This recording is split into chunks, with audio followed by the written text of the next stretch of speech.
오늘은 궁서설묘라고 하는 고사성어를 한번 살펴보겠습니다. 이 겉뜻은 쥐도 궁지에 몰리면 고양이를 문다. 쥐도 궁지에 몰리면 고양이를 문다. 속뜻을 보면은 힘이 약한 사람도 궁지에 몰리면 강한 사람에게 대드는 것을 비유하는 말이다. 이렇게 전해지고 있습니다.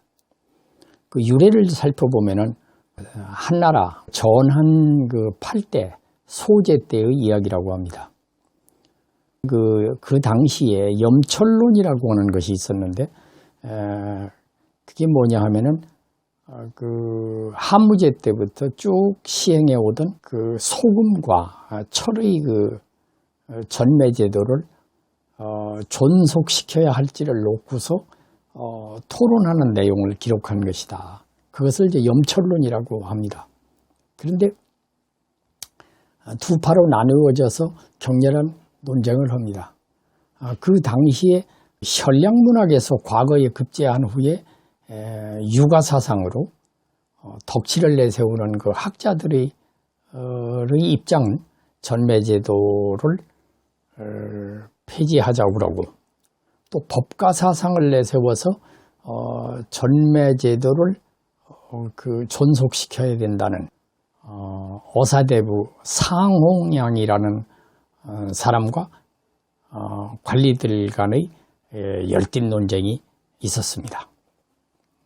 엄한 법으로 통치해야 한다는 상홍양 측의 주장에 대해서 학자들은 진시황은 엄격한 법을 시행했으나 민생은 도탄에 빠지고 가혹한 법을 견디지 못한 백성들이 도처에서 반란을 일으켜가지고 천하를 통일한 지 불과 15년 만에 진나라가 멸망했다면서 다고같이 반박을 했습니다. 쥐도 궁지에 몰리면 살쾡이를 무는 법이다. 이 궁서설리라고 합니다. 이것이 이제 나중에 바뀌어서 궁서설묘로 변했다고 하죠. 필부라도 만성의 군대를 물리칠 수 있으며 보통 사람도 활을 꺾을 수 있습니다. 진승과 오광의 그 봉기가 좋은 예입니다. 이제 이렇게 얘기를 합니다. 쥐도 궁지에 몰리면 고양이에게 달려드는 것처럼 그 힘없는 백성이라 할지라도 엄한 법으로 누르기만 하면 마침내는 강력한 저항에 부딪혀서 사직이 위태롭게 됩니다. 여기에서 유래가 돼가지고 이 염철론을 가지고 이 대신들 간의 논쟁에서 이런 궁서설묘가 유래되었다고 합니다. 오늘날 우리 이 시대도 보면은 법치의 시대가 아닌가 이렇게 생각을 합니다.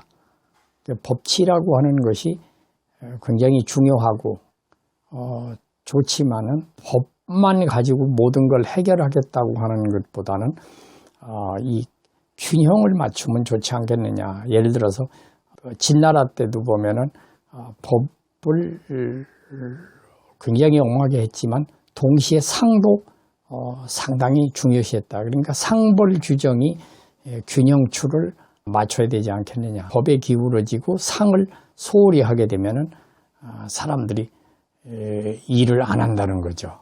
몸보신만 하고 자기 보신 안전만 하겠다고 하게 됩니다.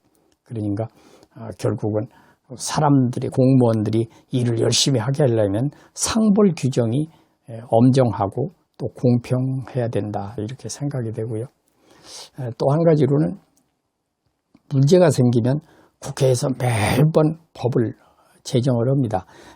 아주 쪽집게법을 만든다든지 누구 법을 만든다든지 무슨 법을 만든다든지 이렇게 만드는데 이 법이 그러면 법이 이걸 제정을 하면 엄하게 하면 어떤 범법이나 범죄가 없어져야 되는데 그렇지 않다. 왜 그럴까? 사람들이 각기 마음속에서 이 법을 위반하지 말아야 되겠다. 법을 법을 위반하지 않는 마음을 갖게 하는 것, 이것이 법을 엄하게 하는 것보다 경우에 따라서는 좋을 수 있습니다. 따라서 법이 중요하지만 법보다 또 중요한 것은 사람들의 마음, 법을 지키려고 하는 사람들의 마음이 더 중요하지 않을까, 이런 생각이 됩니다. 오늘은 궁서설명의 유래를 가지고 한번 살펴보았습니다.